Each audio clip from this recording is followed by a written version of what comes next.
Сәлеметсіздер ме балалар? Біздің бүгінгі өтетін тақырыбымыз тірі организмдердегі тыныс алудың маңызы және екінші тақырып тыныс алудың анаэробты және аэробты типтерін салыстыру. Бүгін біз осы екі тақырыпты қарастырамыз. Ең бірінші жалпы тыныс алу дегеніміз не?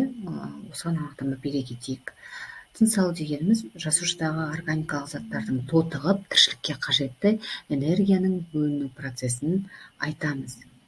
Газ алмасу дегеніміз дененің беткі бөлігі, жабыны немесе тыныс алу мүшелері арқылы организмнің оттекті сіңіріп, көмірқышқыл газын бөліп шығаруын біз газ алмасу деп атаймыз.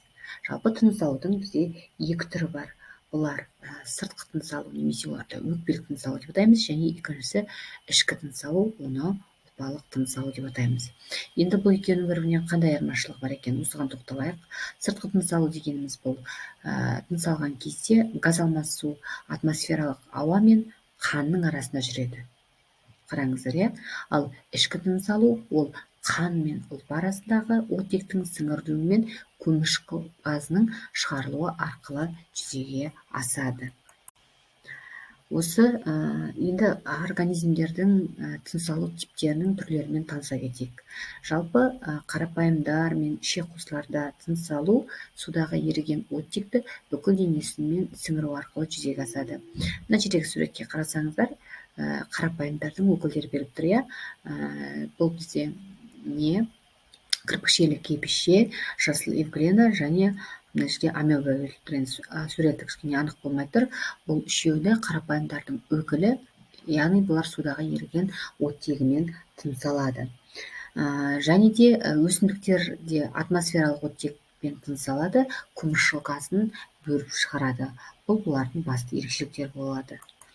Және де одан басқа бізде кейбір жануарлардың да түрлері, яғни көп жасушалардың түрлері де, яғни демтүтік арқылы, желбезек доғасы арқылы тыныс алады. Олармен біз келесі сабақтарда сіздермен таныса жатамыз. Одан кейін осы жапырақта орналасқан жасымықшалар дейміз. Бұл алдыңғы сабақпен кішкене байланысты, бірақ бұл осы тақырыпта бізде берілген болатын. Тропиктік және жапырақтары тік орналасқан өсімдіктерде лептесік жапырақтың үстіңгі және астыңғы қабығында орналасады. Бұл сіздерде тестте келеді, сондықтан жазып аласыздар.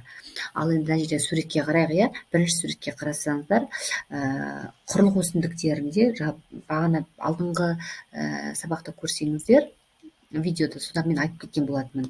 Яғни құрлық өсімдіктеріндегі лептесіктері астыңғы жағында орналасады, ал су өсімдіктердегі лептесіктері жапырақ тақтасының үстіңгі бетінде орналасады. Бұны жаттап аласыздар, бұл міндетті түрде сіздерге тест болып келеді. Және үстіңгі және астыңғы қабығындағы лептесіктердің орналасуы, яғни ұзын болып орналасады, тік болып орналасатын өсімдіктерде көптеп кездеседі. Жалпы бұның барлығы тыныс алуға байланысты ғой, біліп тұрсыздар, иә? Одан кейінгі сүректі өсімдіктердің діңінің тыныс алуы сүректі жасымықшалары арқылы жүзеге асады. Қарап тұрсыздар, яғни ағаштарда көбінесе олар осы жасымықшалары арқылы тыныс алады. Байқап тұрсаңыздар, басты ерекшелігі осында.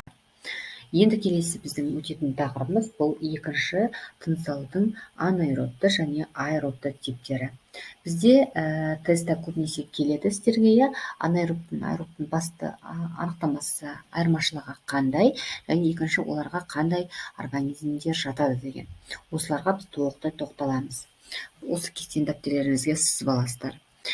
Тыныс алудың екі типі болады. Бұл бізде аэробты және анаэробты дейді. Ең біріншісі біз анаэробты тыныс алуға тоқталайық. Анаэробты тыныс алу дегеніміз бұл грек тілінен енген сөз, яғни ан кері мағына беретін.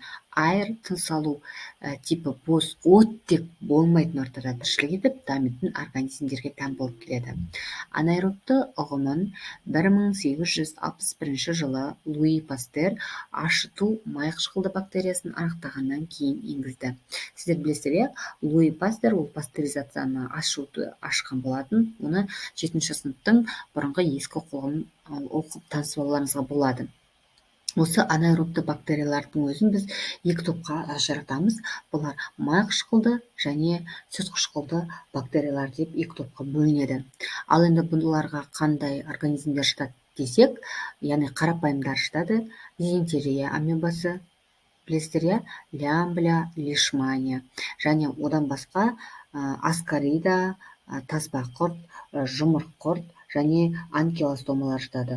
Бұлар яғни көп жасушалар болып келеді, ал үстіндегілері олар қарапайымдар жатады.